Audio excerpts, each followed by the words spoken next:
A lot of people suffer from GAS, gear acquisition syndrome, constantly buying new gear and plugins, thinking it will magically improve their playing, songwriting, or recordings. But here's the truth. Most of the gear and plugins out there, you don't actually need. So in this video, I'm gonna show you what you actually need to record studio quality music at home so you can stop second guessing your setup and focus entirely on creating your best music. The first thing you'll need to record music is a computer with a DAW. It's the foundation of your setup. Without it, you literally can't record music unless you're using a vintage analog setup. When choosing a computer, make sure it has at least 16 gigabytes of RAM. This ensures it will perform smoothly, especially when you're working on large projects with multiple virtual instruments and plugins. As for DAWs, the industry standard is Pro Tools, but most home producers prefer options like Logic Pro, Ableton Live, FL Studio, or Studio One. I personally recommend Logic Pro because it's a one-time purchase, comes with free upgrades, and includes thousands of high-quality virtual instruments and plugins. The only catch is that it's a Mac exclusive, so if you want to use Logic, you'll need a Mac. If money is a concern, there are budget-friendly DAWs that you can consider. GarageBand is a beginner-friendly DAW that comes free on all Mac computers, and Reaper is very affordable and works on both Windows and Mac. For my setup, I use a 2021 iMac with 16 gigabytes of unified memory and the M1 chip, running Logic Pro as my DAW. It's fast, it's reliable, and it handles even the most complex projects with ease. The next essential piece of gear is an audio interface. This connects your computer to your microphones, guitars, headphones, and monitors. The first thing to decide is how many inputs you need. More inputs mean you can record more tracks simultaneously. For most home studios, a 2-input interface is plenty, but if you want to record more than 2 sources at once, look for one with additional inputs. When choosing an interface, make sure it has phantom power. This is required for most professional condenser microphones, as well as some external preamps.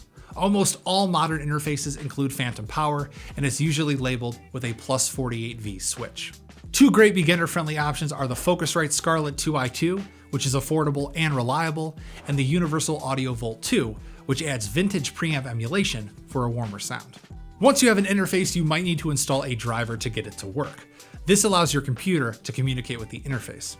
Drivers are free and downloadable from the manufacturer's website, and once installed, you can set your interface as the input and output device in your DAW and start recording. The next thing you'll need is a microphone.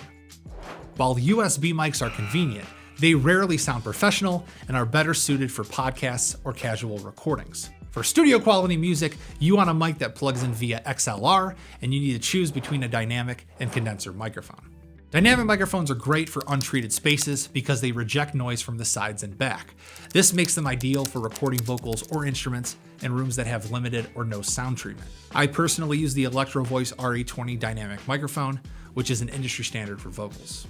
Condenser microphones, on the other hand, capture more detail and clarity, making them perfect for vocals or acoustic instruments.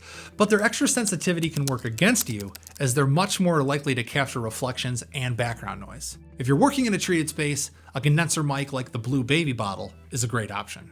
If you're unsure which to choose, I recommend starting with a dynamic mic for versatility, especially if your recording space isn't optimally treated.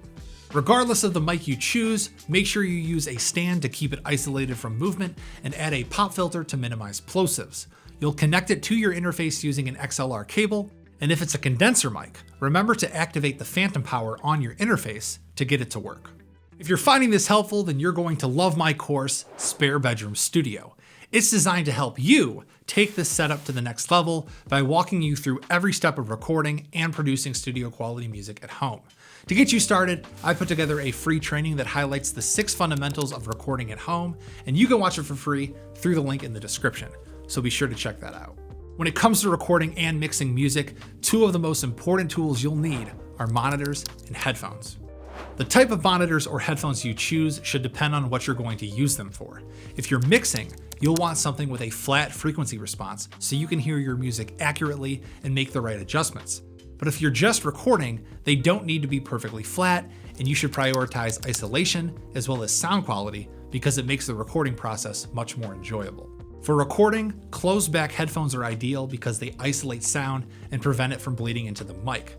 I personally use the Audio-Technica M50X headphones because they sound phenomenal and they do a great job minimizing mic bleed. If you're mixing, open back headphones offer better soundstage and detail, which makes them perfect for hearing the finer elements of your music.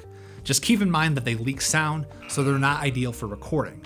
Good options include the Sennheiser HD600 or the Beyerdynamic DT 990 Pro. While headphones are useful for recording and mixing, studio monitors are the gold standard for achieving the best possible mix, and that's because they have a flat frequency response. Consumer speakers and headphones usually color the sound. They'll boost the bass, scoop the mids, and raise the treble, all in an attempt to make it sound better. But studio monitors have no such coloring, and they will give you an accurate representation of what your music sounds like. I personally recommend the Yamaha HS5s or the HS8s. No matter what monitors you choose, it's important to remember that placement is key. You want to position your monitors in an equilateral triangle with your head, keeping them at ear level for accurate stereo imaging. Improper placement can distort your perception of your mix, so make sure you take the time to set them up properly. Last but not least, room treatment can drastically improve how your monitors perform. Adding acoustic panels and bass traps in your room will significantly reduce reflections and echo, giving you a much more accurate sound. If you're on a budget, rooms that have thick curtains, rugs, carpets, couches, beds, or even bookshelves can help reduce reflections and improve your room's acoustics. One of the most versatile tools for creating music is a MIDI controller. They are essential for recording software instruments like drums, synths, and strings, and without one, you'll have to program all of your notes manually, one at a time, which is incredibly time-consuming and often sounds robotic. A MIDI controller lets you capture natural human performances in real time. When choosing a MIDI controller, the first thing you need to consider is the key count. MIDI controllers come with a key count of 25 keys, 49 keys, 61 keys, or 88 keys, which is the size of a real piano. Smaller models are much more portable and great for recording simple parts, while larger models with 61 or 88 keys are ideal for pianists or anyone recording full-range parts.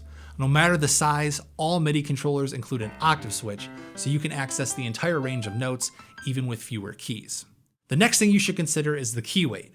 When you play a real piano, there's a certain amount of force required to push the key down. This is nice because it prevents you from accidentally hitting wrong notes. Some MIDI controllers have non-weighted keys, which are lightweight and easy to press. However, they're very sensitive, making it easy to accidentally hit wrong notes.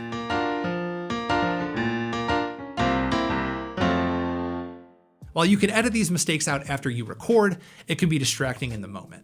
The best option for most people is semi-weighted keys. These provide a nice balance between portability and the feel of a real piano. They're responsive without being too heavy, making them versatile for all kinds of performances. And finally, there are fully weighted keys, which authentically mimic the feel of an acoustic piano.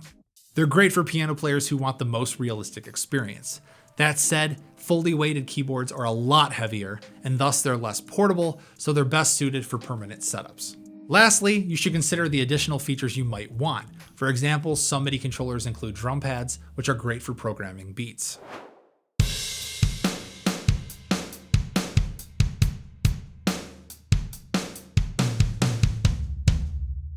Setting up your MIDI controller is incredibly simple. Most connect via USB, just plug it into your computer and you're ready to go. However, you can also connect it using a MIDI cable and connecting it to your interface. With your gear set up properly, you're already halfway there. But to truly make pro quality music, it's not just about the gear. You also need to know how to use the right tools inside of your DAW. That's why you need to check out this video right here, where I break down the essential sounds and plugins you need to create studio quality music at home. There's no need to waste your time or money on things that you don't need. So I'm going to show you exactly what works, and I'm going to tell you why. Click here, and I'll see you in the video.